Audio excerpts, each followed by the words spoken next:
So I just turned 31, and I've spent the last few weeks really thinking about my 20s because honestly, 30 was kind of a blur. I was kind of in denial that I was 30. But now that I'm 31, I spent the last couple of months reflecting on everything I learned during my 20s, and I wish I could go back and tell myself these things, but I can't. So I'm going to share with you the biggest life lessons I learned in my 20s while I do my makeup. Number one, you are so much prettier and skinnier than you think you are. I know that social media or your society is telling you that you're not, but your 20s are your years. So are your 30s, but your 20s are your years. Stop telling yourself you're not pretty. You are.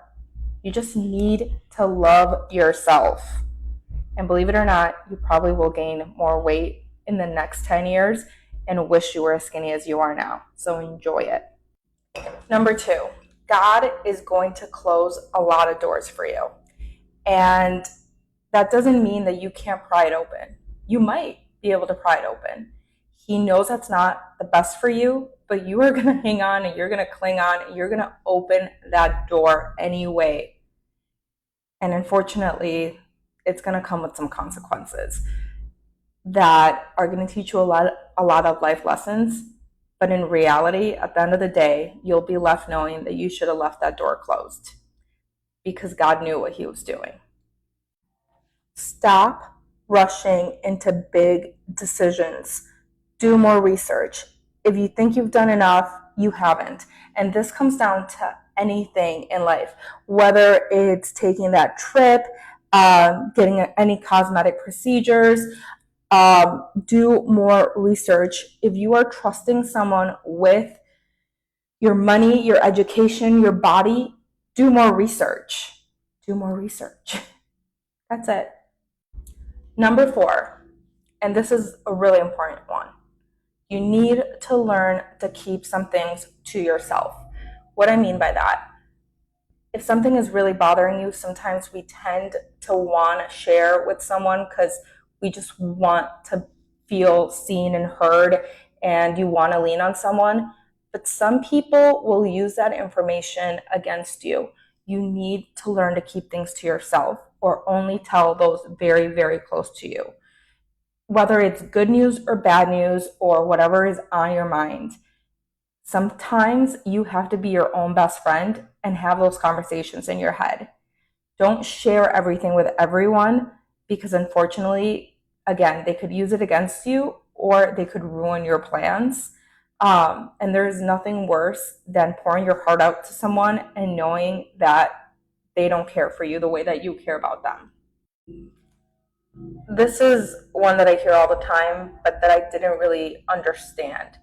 Actions speak louder than words. I don't care if he's promising you the world until he does it. I don't care if your boss is telling you that they're going to promote you in 3 months and then it doesn't happen. Words are words. You need to hold people accountable to the things they say. If not, it doesn't mean anything and you need to walk away. Understand that there will always be people who are smarter, prettier, more in shape, nicer than you, but they aren't you. That also means that if you want to do something but you feel like you're late to the game, so you keep putting it off, you're only going to be later. Start now, even if you're not confident. Just act confident. You don't have to be confident to go out and do something. You just have to do it. The confidence will come. I promise. I don't even know what number this is, but feelings are not permanent. Whether it's positive feelings or negative feelings, you won't be happy forever. You won't be sad forever. You won't be in love forever. You won't be anything forever. So stop making decisions based on temporary emotions. If you're sad, wait a day.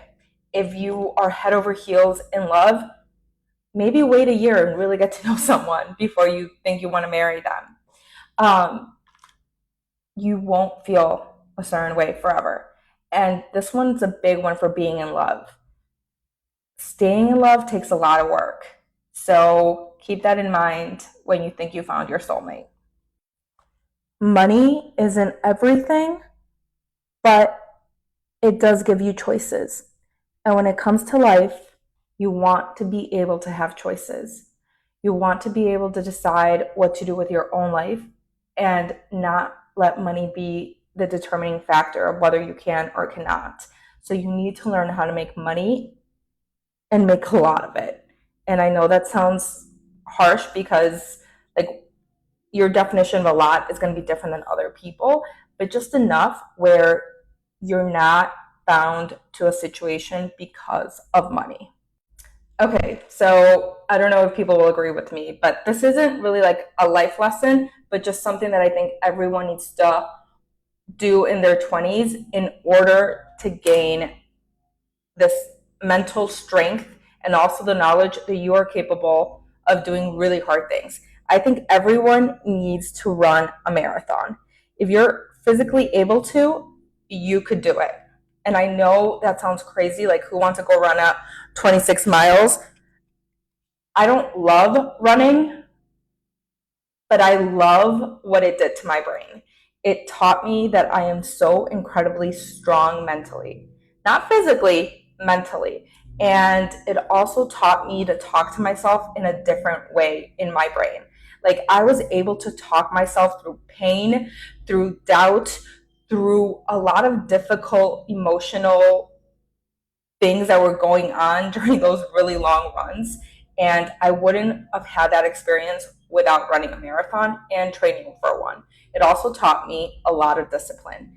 Discipline is something that you need to learn and get it down in your 20s if you're going to be successful in your 30s. Stop trying to prove yourself to people.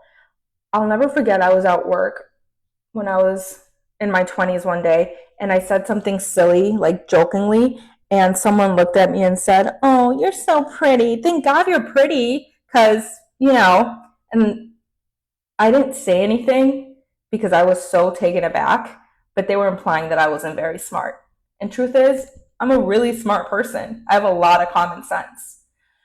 And in that second, I started to backtrack and try to like explain why I said what I said and how it was like a misunderstanding. Now, if someone says something stupid to me that way, I no longer try to explain myself.